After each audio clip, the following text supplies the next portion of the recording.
Lectura de la carta a los Hebreos. Hermanos, Jesús, el Hijo de Dios, es nuestro sumo sacerdote, que ha entrado en el cielo. Mantengamos firme la profesión de nuestra fe.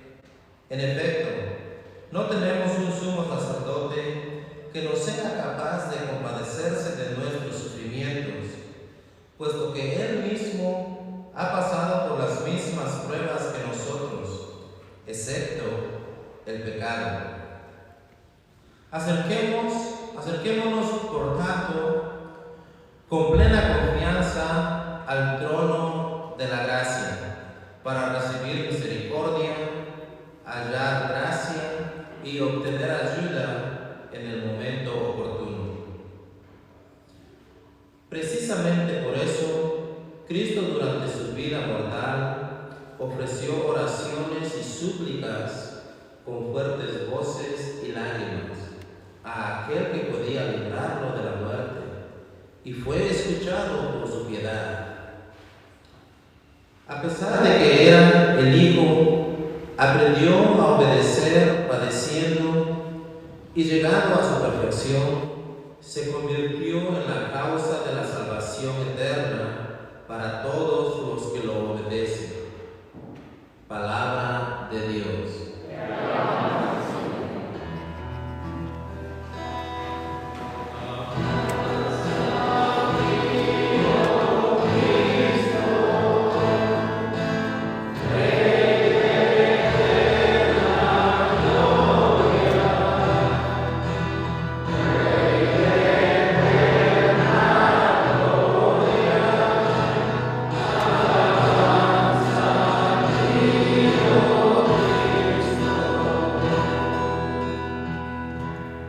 Cristo se humilló por nosotros y por obediencia aceptó incluso la muerte y una muerte de cruz. Por eso Dios lo exaltó sobre todas las cosas y le otorgó el nombre que está sobre todo nombre.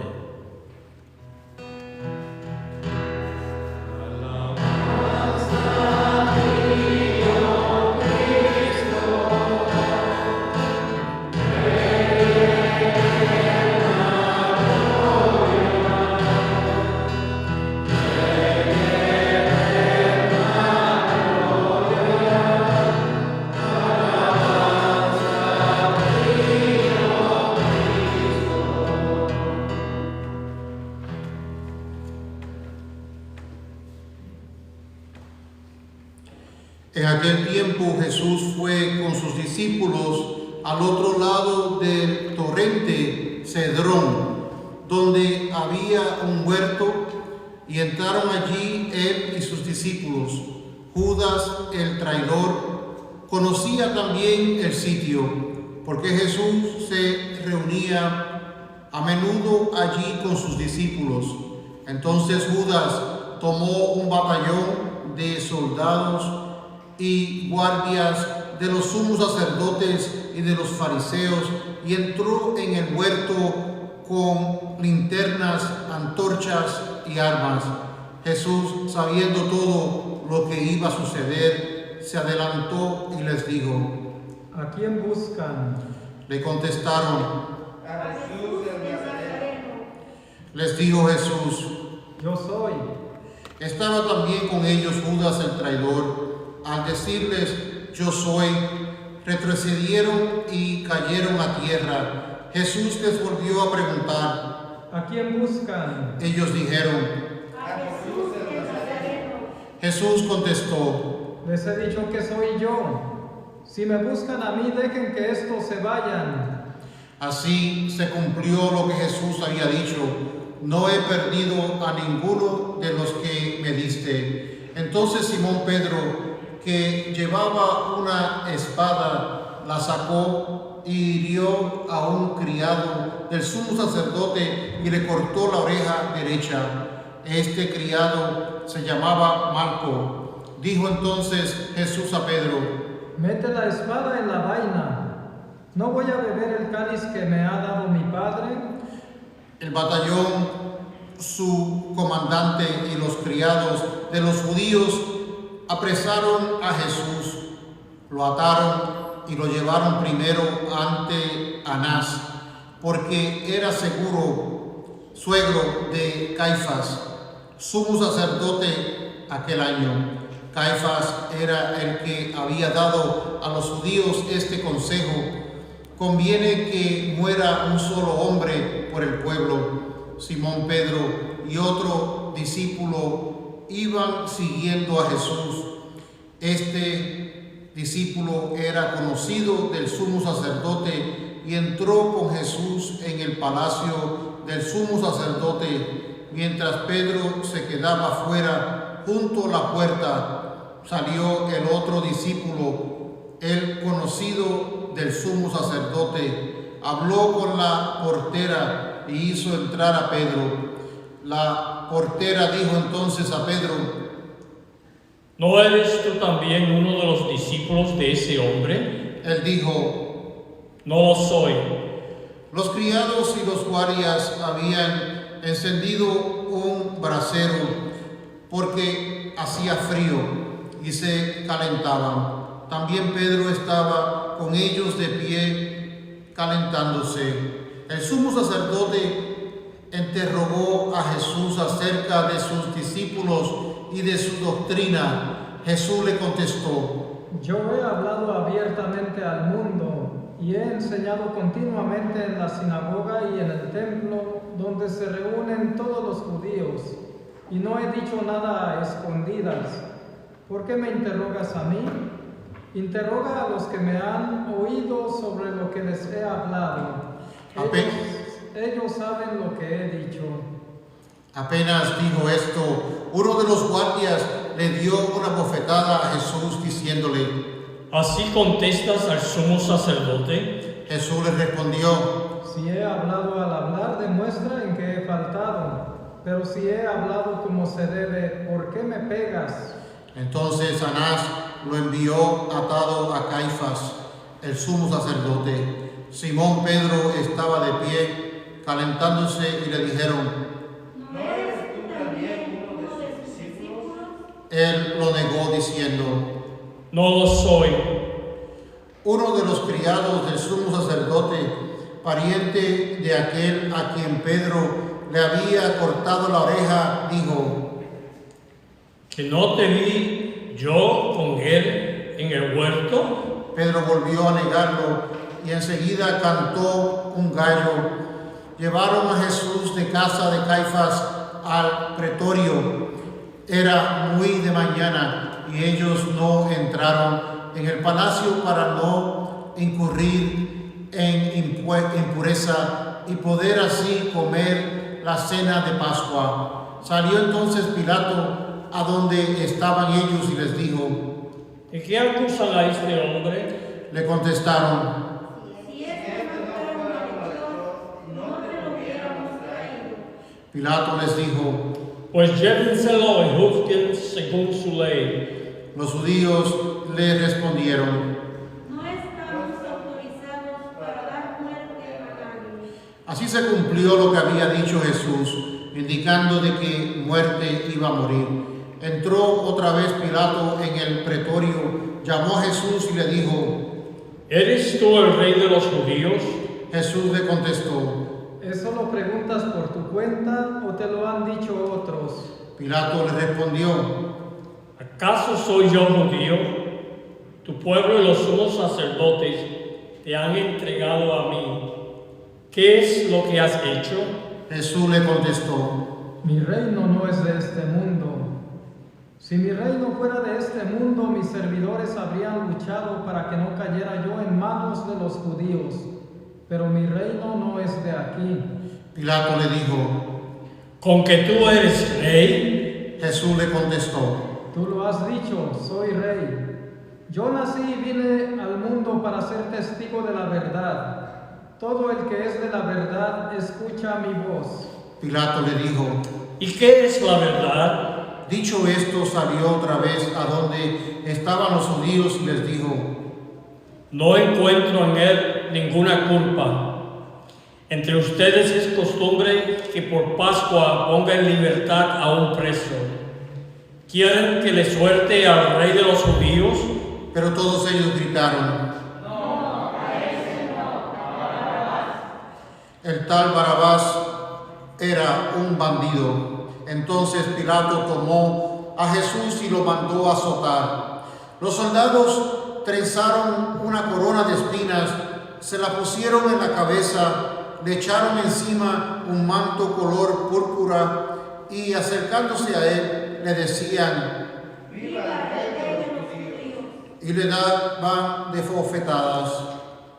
Pilato salió otra vez afuera y les dijo: Aquí lo traigo, para que sepan que no encuentro en él ninguna culpa. Salió pues Jesús llevando la corona de espinas y el manto color púrpura. Pilato les dijo: Aquí está el hombre. Cuando lo vieron, los sumos sacerdotes y sus servidores gritaron: ¡Crucifícalo! ¡Crucifícalo!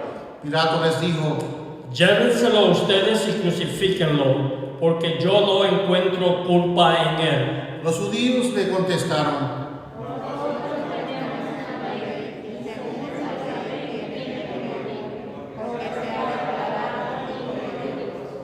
Cuando Pilato oyó estas palabras, se asustó aún más y entrando otra vez en el pretorio, dijo a Jesús: ¿De dónde eres tú?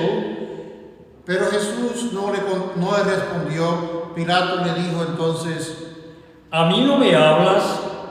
¿No sabes que tengo autoridad para soltarte y autoridad para crucificarte? Jesús le contestó: No tendrías ninguna autoridad sobre mí si no te la hubieran dado de lo alto. Por eso el que me ha entregado a ti tiene un pecado mayor. Desde ese momento Pilato trataba de soltarlo, pero los judíos gritaban: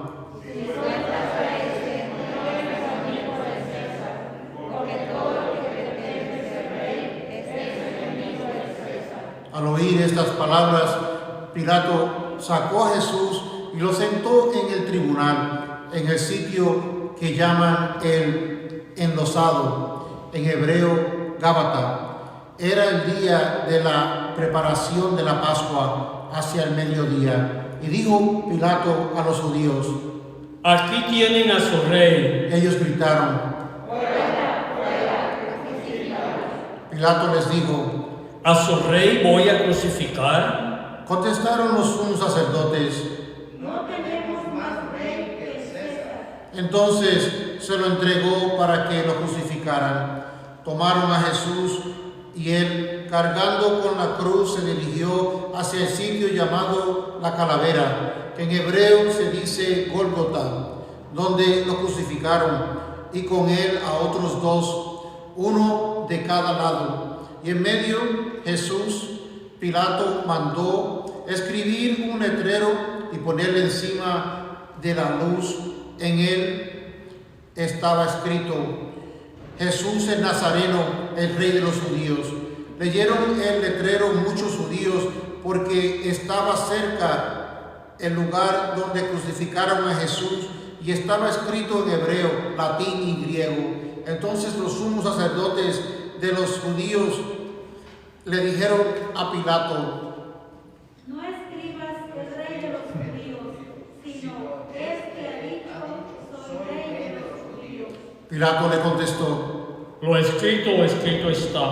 Cuando crucificaron a Jesús, los soldados cogieron su ropa y hicieron 4 partes, una parte cada soldado, y apartaron la túnica. Era una túnica sin costura, tejida toda de una pieza de arriba abajo. Por eso se dijeron: No la rasguemos, sino echemos suertes para ver a quién le toca.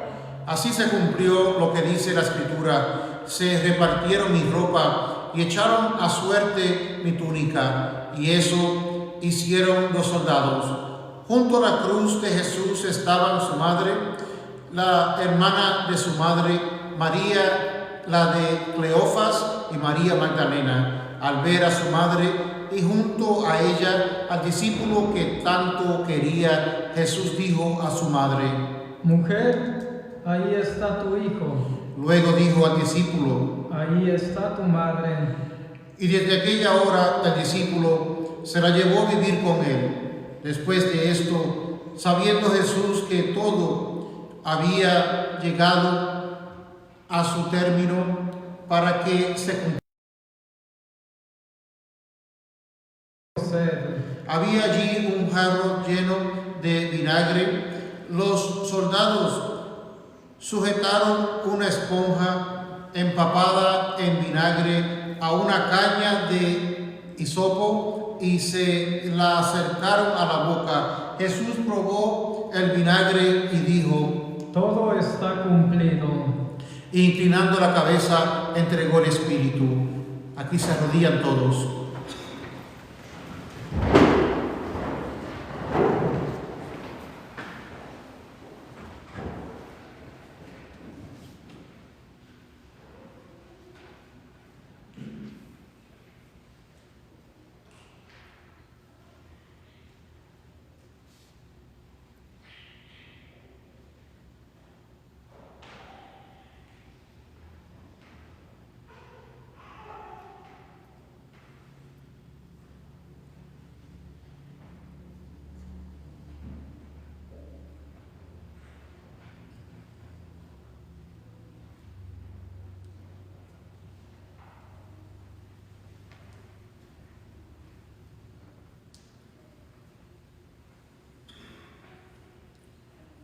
De pies, por favor. Entonces los judíos, como era el día de la preparación de la Pascua, para que los cuerpos de los ajusticiados no se quedaran en la cruz el sábado, porque aquel sábado era un día muy solemne, pidieron a Pilato que les quebraran las piernas y los quitaran de la cruz. Fueron los soldados, le quebraron las piernas a uno y luego al otro de los que habían sido crucificados con él. Pero al llegar a Jesús, viendo que ya había muerto, no le quebraron las piernas, sino que uno de los soldados le traspasó el costado con una lanza y inmediatamente salió sangre y agua. El que vio da testimonio de esto y su testimonio es verdadero, y él sabe que dice la verdad, para que también ustedes crean. Eso sucedió para que se cumpliera lo que dice la Escritura: no le quebrarán ningún hueso. Y en otro lugar la Escritura dice: mirarán al que traspasaron. Después de esto, José de Arimatea, que era discípulo de Jesús, pero ocultó por miedo a los judíos, pidió a Pilato que lo dejara llevarse el cuerpo de Jesús, y Pilato lo autorizó. Él fue entonces y se llevó el cuerpo. Llegó también Nicodemo, el que había ido a verlo de noche, y trajo unas 100 libras de una mezcla de mirra y aloe. Tomaron el cuerpo de Jesús y lo envolvieron en lienzos con esos aromas, según se acostumbra enterrar entre los judíos. Había un huerto en el sitio donde lo crucificaron, y en el huerto un sepulcro nuevo, donde nadie había sido enterrado todavía. Y como para los judíos era el día de la preparación de la Pascua y el sepulcro estaba cerca, allí pusieron a Jesús. Palabra del Señor.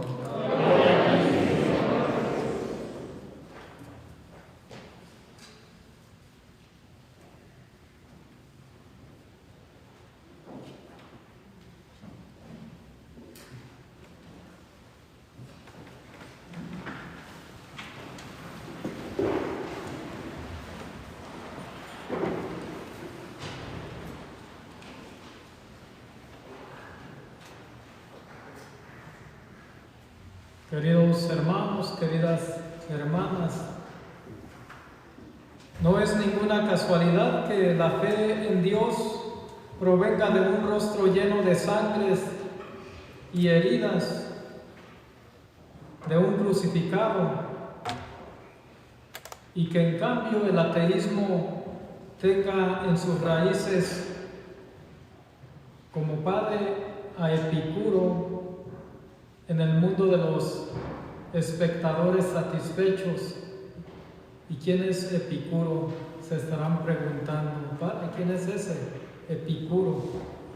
Epicuro fue un filósofo griego que defendía una doctrina basada en la búsqueda de la felicidad, al igual que Aristóteles, lo cual es bueno. Buscar la felicidad es muy sano,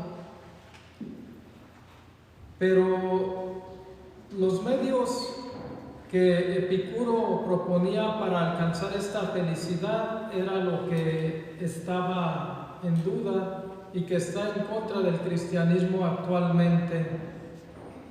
¿Cuáles son los medios para alcanzar esta felicidad según Epicuro, este filósofo? Pues el placer, y el mayor placer con el menor esfuerzo. Y así, el fin de la vida humana, aseguraba este filósofo, es procurar el mayor placer y en cambio evitar el mínimo dolor. Eso sí, nada tonto, siempre de una manera racional para evitar los excesos, puesto que estos provocaban un sufrimiento posterior que podría causar un nuevo dolor. En sí, esta filosofía queda aniquilada en sí misma, puesto que la búsqueda desenfrenada del placer puede venir como consecuencia, tiempo después, algún sufrimiento, algún dolor, y entonces queda eliminada aquella búsqueda del placer. Y con ello queda eliminada toda la filosofía de Epicuro, pero esto es lo que tiene al mundo polarizado por parte de algunos, pues buscando todavía este placer, este mayor placer, y por parte de otros todavía trabajando en qué es lo que le puede dar la felicidad al hombre. Y en esto está el proyecto del cristiano. De repente brilla en toda su claridad la seriedad misteriosa y amenazadora de las palabras de Jesús. Antes de que un camello pase por el ojo de una aguja, que un rico entre en el cielo.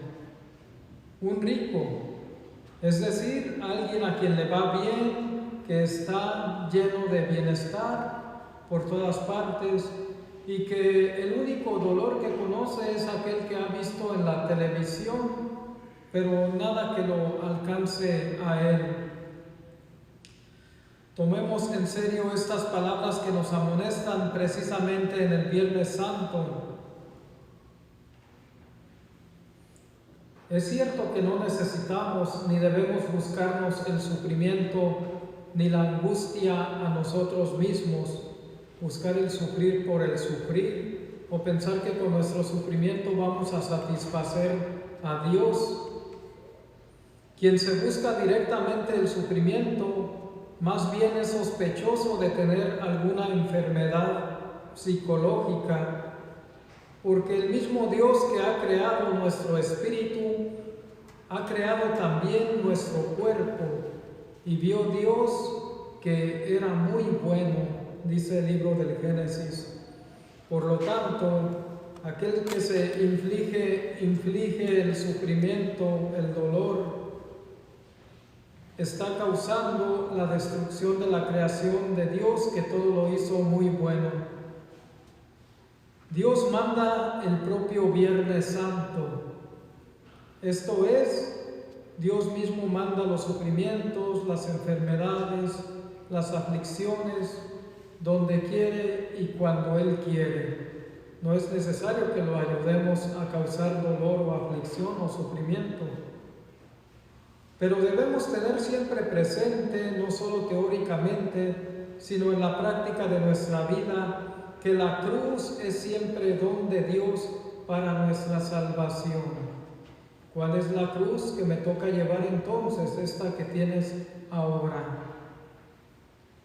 La cruz es el instrumento elegido por el Padre, respetando la libertad de los hombres, para revelarnos su amor, para hacernos partícipes de su vida.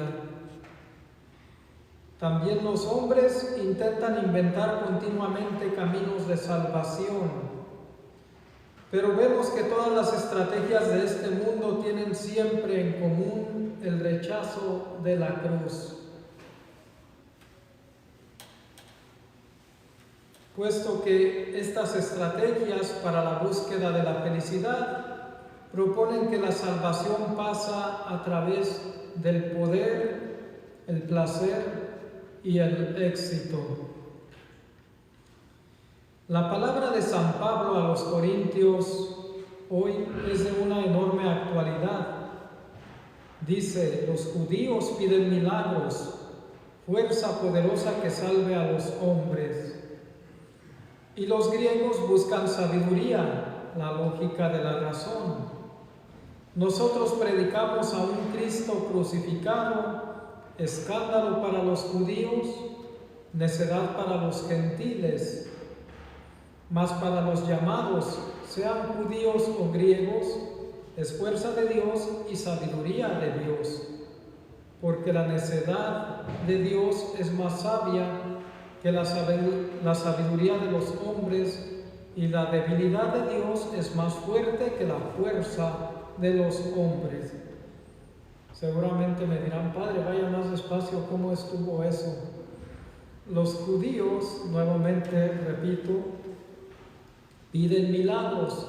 Recordemos que los judíos hablan de un punto de vista religioso y entonces piden que todo venga a través de una acción de Dios, por ejemplo, como un rayito mágico que llega y alcanza, porque todo viene de Dios.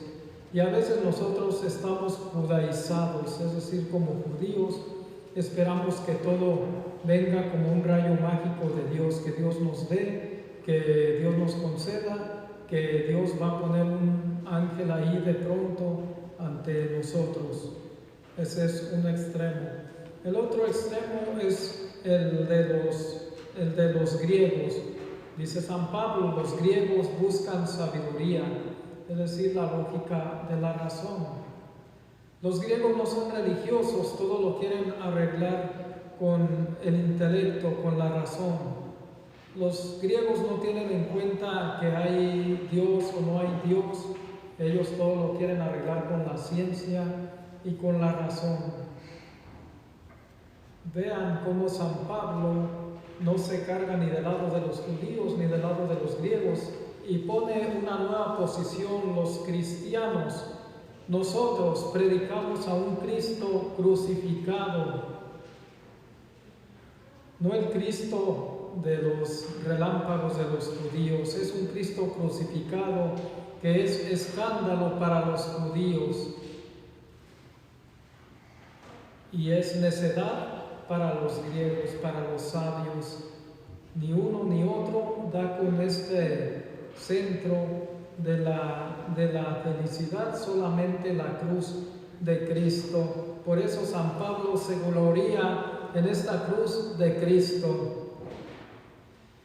Las injusticias, las opresiones, las luchas, las guerras, la pobreza, el desempleo, las violencias, las discriminaciones existen y se multiplican porque todos quieren resolver los problemas humanos mediante el poder económico, poder político, poder social, etc.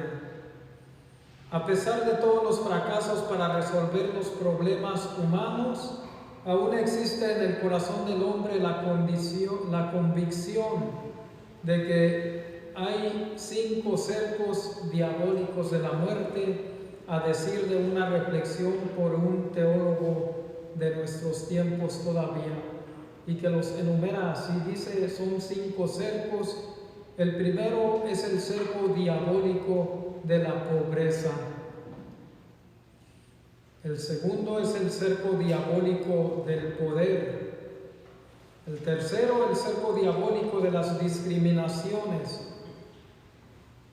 El cuarto, el cerco diabólico de la destrucción de la naturaleza. Y el quinto es el cerco diabólico de una vida sin sentido o de una vida sin Dios. No hay pues una propuesta que pueda construir la verdadera felicidad del hombre, porque cada propuesta tiene su carga de interés. El mayor error es llegar a creer que estos cercos pueden ser rotos solamente con la fuerza, la sabiduría que proponían los griegos.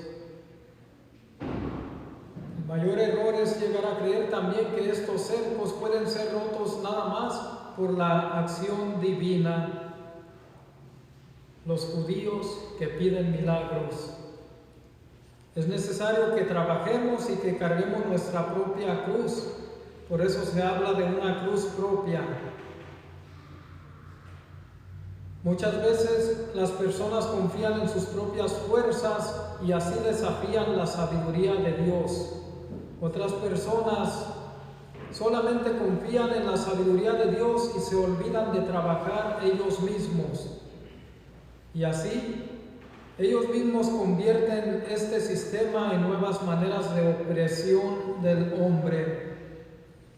Tal vez nosotros no tenemos poder político, no tenemos tampoco poder económico o poder social que pudiéramos desear, que quisiéramos tener, y decimos frases como: si yo fuera el presidente municipal, si yo tuviera este cargo, yo cambiaría esto, seguro se transformaba. Si yo tuviera este poder, si yo estuviera en este puesto, si yo fuera el jefe ahí en mi trabajo, seguramente yo haría. No lo tenemos, pero sí tenemos el poder personal de nuestra propia voluntad y tenemos el poder personal de nuestras propias cruces. Démosle significado, démosle valor a ese poder de nuestra cruz para imprimir la fuerza transformadora en nuestros círculos más cercanos, nuestra vida personal, nuestra vida familiar y nuestra vida comunitaria.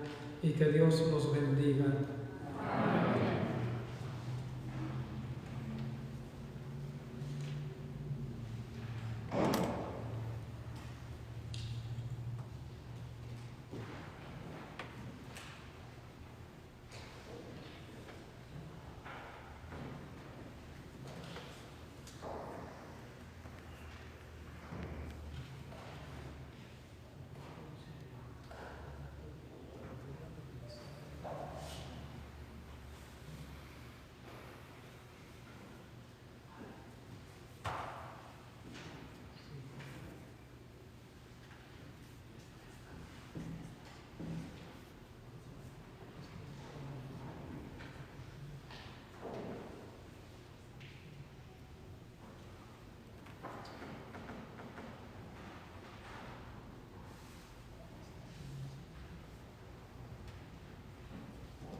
De pie, por favor.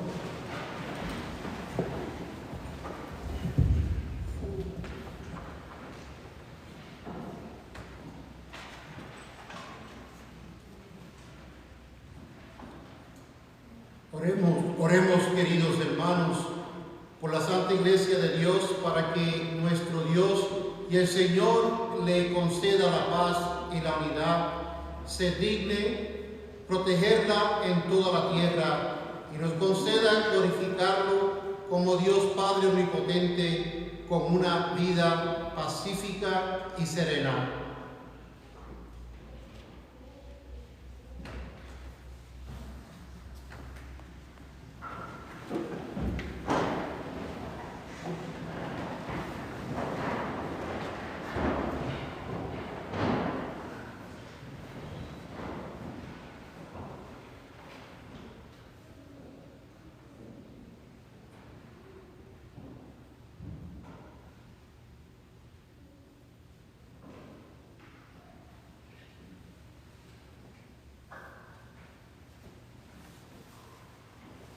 Dios Todopoderoso y Eterno, que en Cristo revelaste tu gloria a todas las naciones, conserva la obra de tu misericordia para que tu iglesia extendida por toda la tierra persevere con fe inquebrantable en la confesión de tu nombre, por Jesucristo nuestro Señor. Amén. Por el Papa, oremos también por nuestro Santo Padre, el Papa Francisco, para que Dios nuestro Señor, que lo escogió para el orden de los obispos, lo conserve a salvo y sin daño para bien de su Santa Iglesia, a fin de que pueda gobernar al pueblo santo de Dios.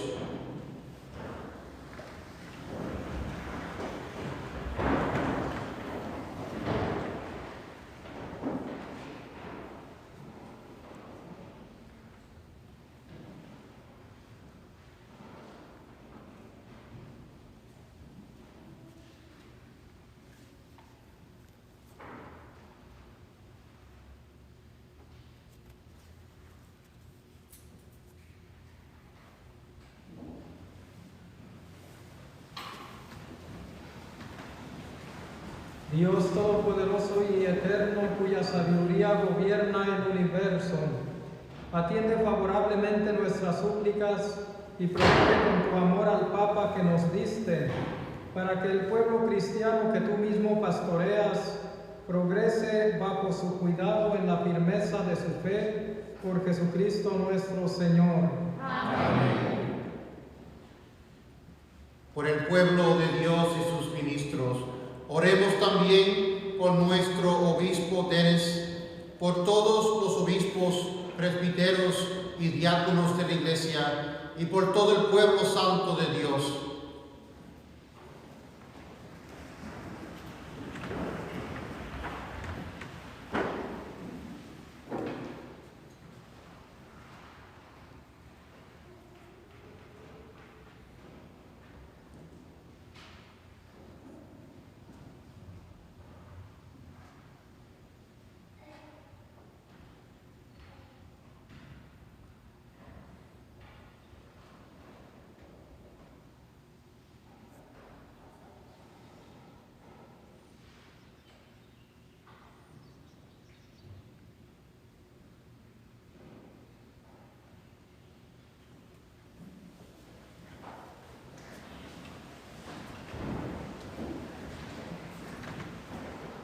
Dios Todopoderoso y Eterno, que con tu Espíritu santificas y gobiernas a toda la Iglesia, escucha nuestras súplicas por tus ministros, para que con la ayuda de tu gracia te sirvan con fidelidad, por Jesucristo nuestro Señor.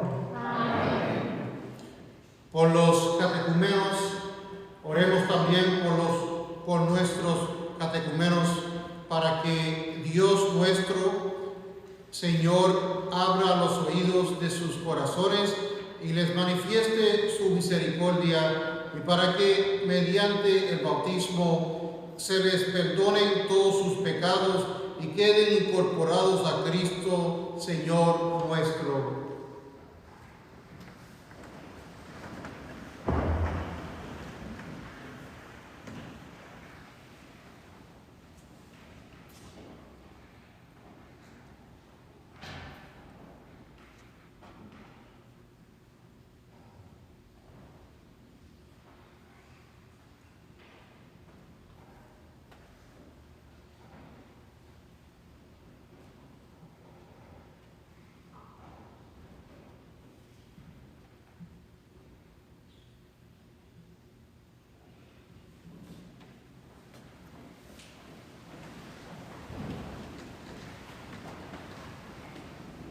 Dios Todopoderoso y Eterno, que sin cesar concedes nuevos hijos a tu Iglesia, acrecienta la fe y el conocimiento a nuestros catecúmenos, para que renacidos en la fuente bautismal los cuentes entre tus hijos de adopción, por Jesucristo nuestro Señor. Amén. Por la unidad de los cristianos, oremos también por todos los hermanos que creen en Cristo, para que Dios nuestro Señor se digne congregar y custodiar en la única iglesia a quienes procuran vivir en la verdad.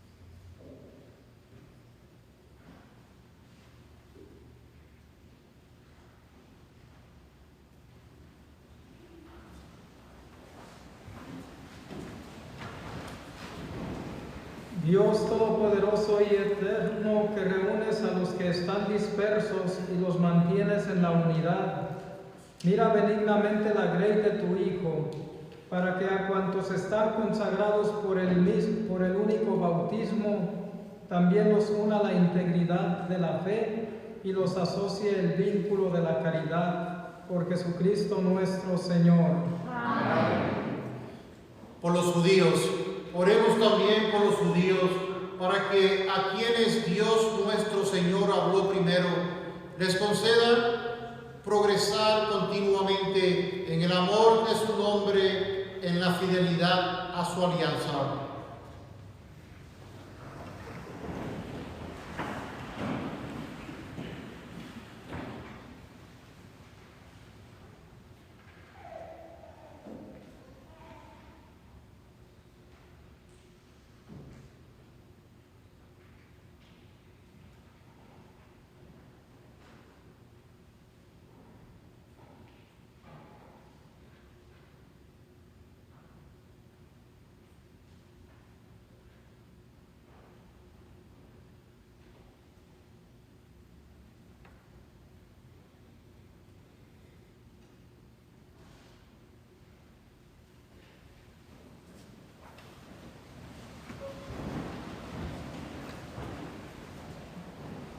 Dios Todopoderoso y Eterno, que confiaste tus promesas a Abraham y a su descendencia, oye compasivo los ruegos de tu iglesia, para que el pueblo que adquiriste primero como tuyo merezca llegar a la plenitud de la redención, por Jesucristo nuestro Señor.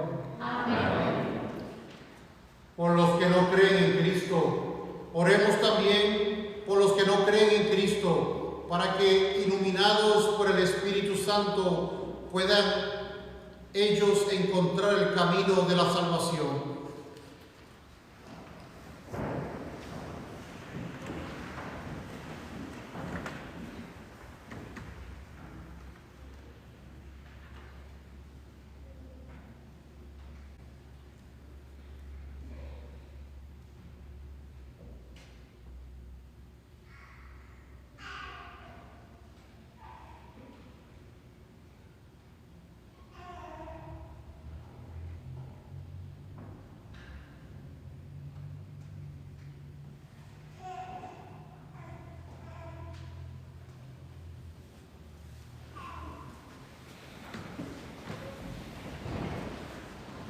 Dios Todopoderoso y Eterno, concede a quienes no creen en Cristo que caminando en tu presencia con sinceridad de corazón encuentren la verdad, y a nosotros concédenos crecer en el amor mutuo y en el deseo de comprender mejor los misterios de tu vida, a fin de que seamos testigos cada vez más auténticos de tu amor en el mundo.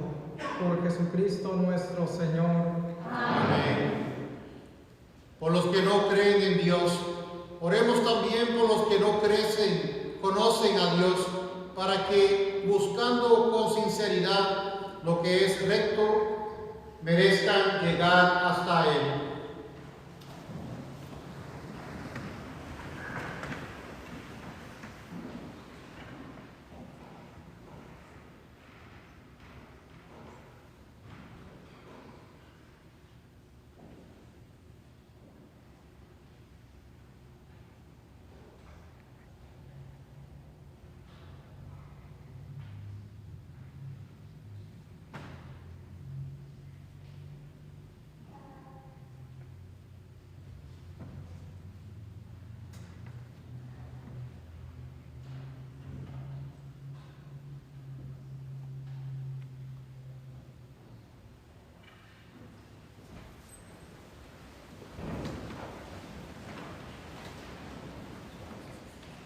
Dios Todopoderoso y Eterno, que creaste a todos los hombres para que deseándote te busquen y para que al encontrarte descansen en ti.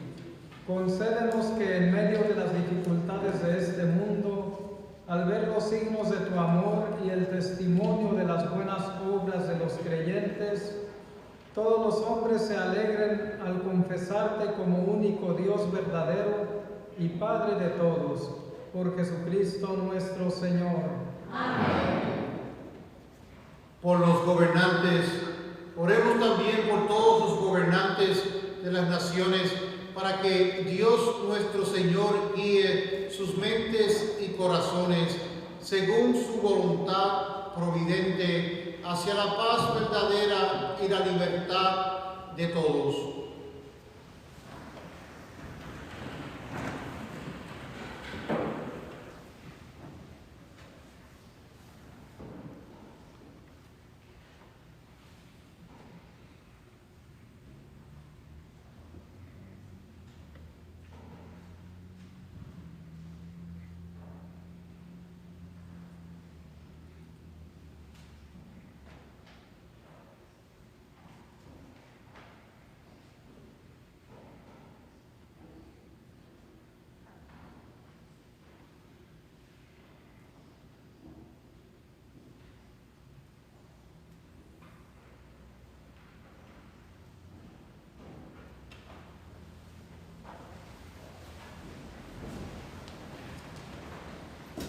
Dios Todopoderoso y Eterno, en cuyas manos están los corazones de los hombres y los derechos de las naciones, mira con bondad a nuestros gobernantes, para que con tu ayuda se afiance en toda la tierra un auténtico progreso social, una paz duradera y una verdadera libertad religiosa, por Jesucristo nuestro Señor.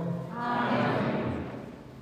Por los que se encuentran en alguna tribulación, oremos, hermanos muy queridos, a Dios Padre Todopoderoso, para que libre al mundo de todos sus errores, aleje las enfermedades, alimente a los que tienen hambre, libere a los encarcelados y haga justicia a los oprimidos.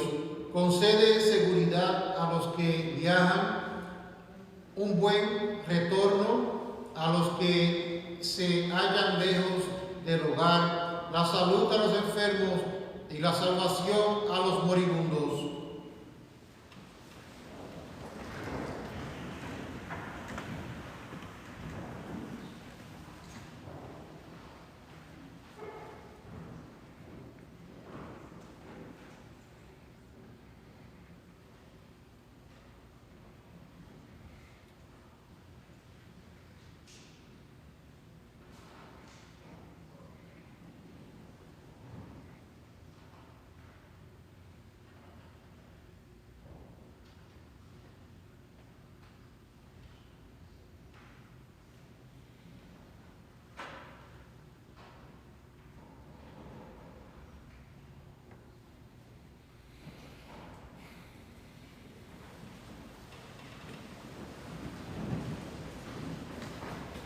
Dios Todopoderoso y Eterno, consuelo de los afligidos y fortaleza de los que sufren, escucha a los que te invocan en su tribulación, para que todos experimenten en sus necesidades la alegría de tu misericordia, por Jesucristo nuestro Señor.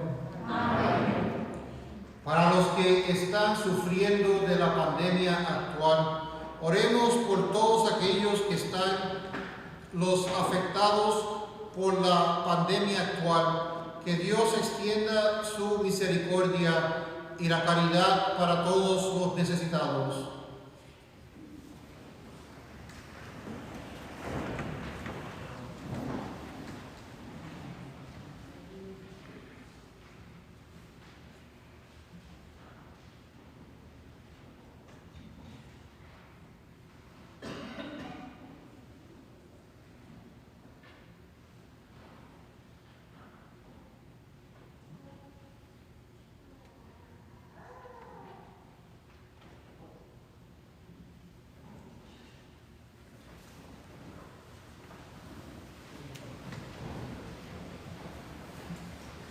Dios Todopoderoso y Eterno, sana a aquellos que están afligidos con COVID-19, reúne en el paraíso eterno a los que han muerto y consuela a los que lloran su pérdida durante este tiempo.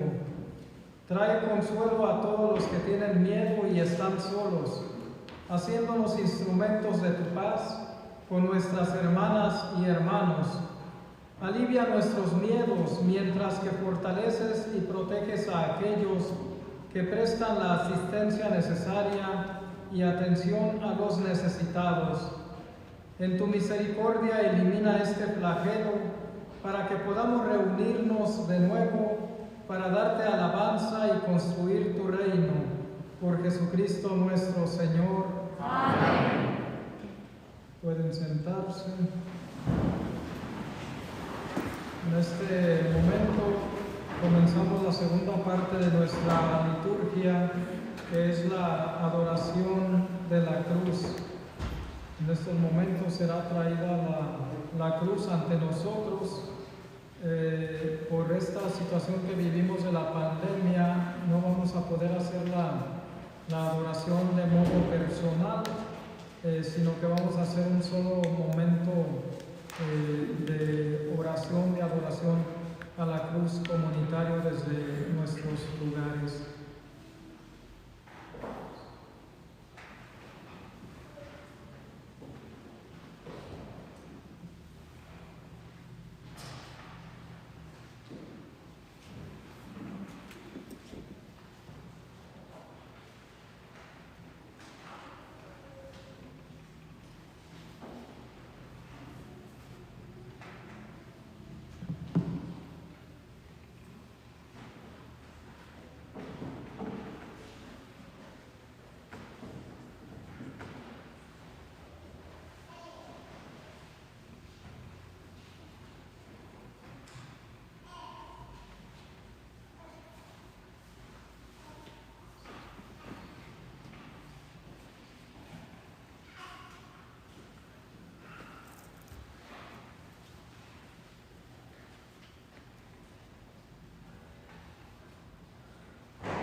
Mirad el árbol de la cruz, en que estuvo clavado Cristo, el Salvador del mundo.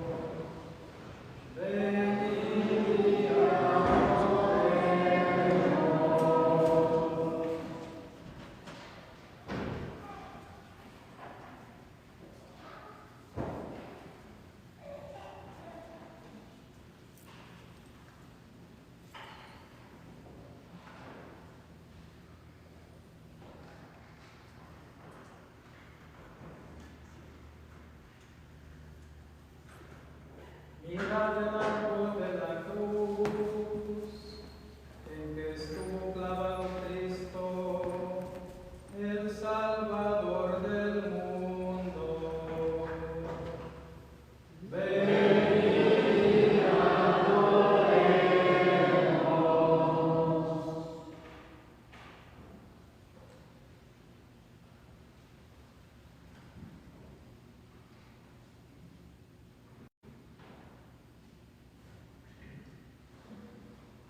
Mirad el árbol de la cruz, en que estuvo clavado Cristo, el Salvador del mundo. Venid y adoremos.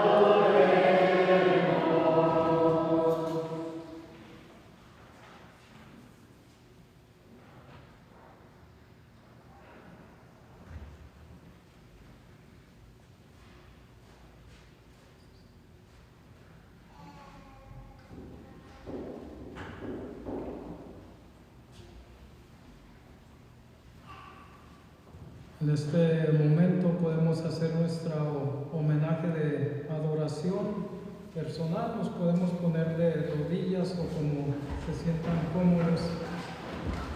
En otros años dábamos un beso a la cruz, ahora desde nuestro lugar vamos a hacer este momento de adoración.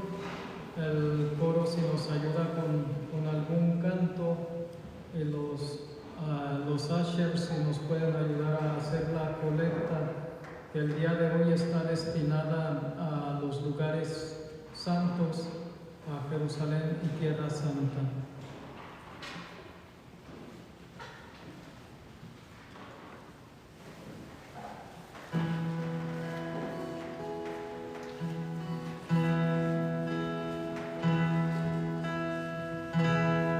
Por tu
A este momento pasamos a la tercera parte de nuestra liturgia, la Sagrada Comunión.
Fieles a la recomendación del Salvador y siguiendo su divina enseñanza, nos atrevemos a decir: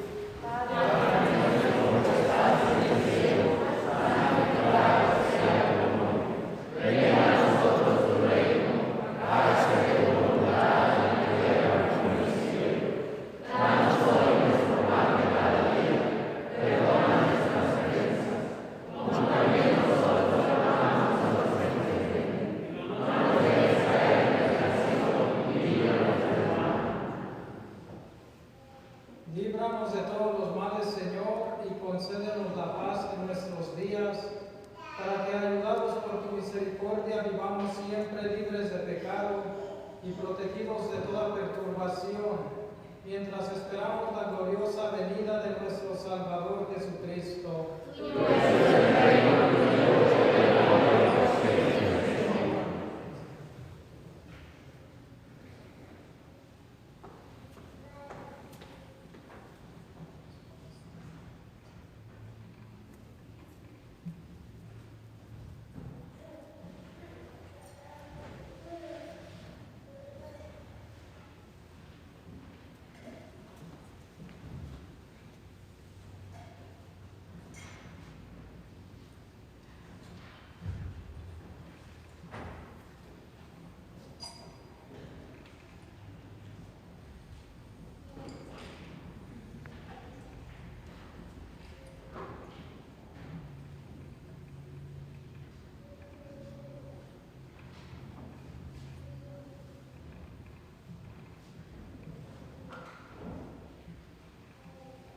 Este es el Cordero de Dios que quita el pecado del mundo. Dichosos los invitados a la cena del Señor.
Oremos.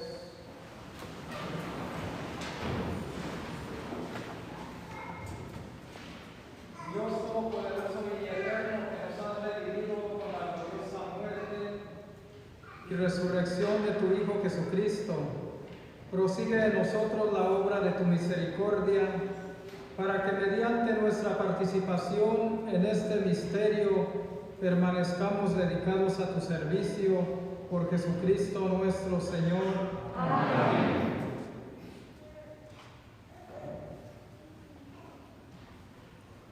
Inclinen la cabeza, por favor, para la oración de bendición.